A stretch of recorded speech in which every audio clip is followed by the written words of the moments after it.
TDP ఇది కాంగ్రెస్ అక్కడ. అంటే లాస్ట్ అయిన అధికారంలో 2009లో కాంగ్రెస్ వచ్చింది కదా, అదే వచ్చిండ్రా, ఎందుకు సీట్లు బోల్డ్ అని తగ్గిపోవాలా అప్పుడు.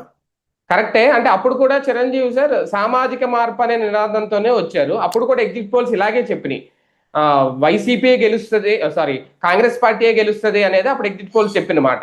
ఎందుకంటే చిరంజీవి సామాజిక మార్పు అనే రావడం అనేది. ఇక్కడ విజయ్ కూడా ఇప్పుడు అదే చేశారు, అందుకే స్టాలిన్ కి అవకాశం ఉంటుంది. అప్పుడు జరిగినటువంటిది ఏంటంటే సామాజిక న్యాయం, సామాజిక మార్పు కాదు ఆయన చెప్పింది సామాజిక న్యాయం.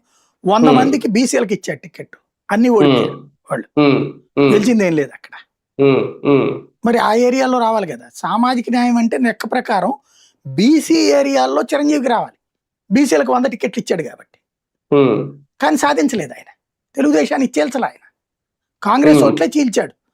కాకపోతే నియోజకవర్గాల పునర్విభజన కారణంగా కాంగ్రెస్ స్ట్రాంగ్ గా ఉన్న వాళ్ళకి గెలవగలిగింది ఆ రోజున, అంతే.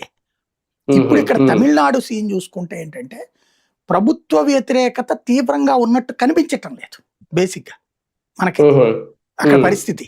స్టాలిన్ మీద వ్యతిరేకత ఎక్కువగా కనిపించటం లేదు.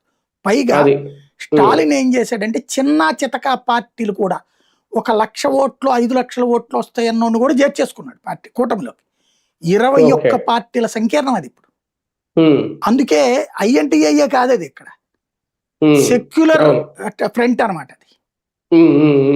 సెక్యులర్ ప్రోగ్రెసివ్ కూటమి అనేది పెట్టాడు దానికి పేరు, ఐఎన్డిఏ కాదు అక్కడ. మళ్ళీ అంటే ఐఎన్డిఏ అంటే కాంగ్రెస్ నాయకత్వం వద్దని ఐఎన్డిఏ అని పెట్టుకోలేదు అతను, ఈ పేరుతో పెట్టుకున్నాడు అతను.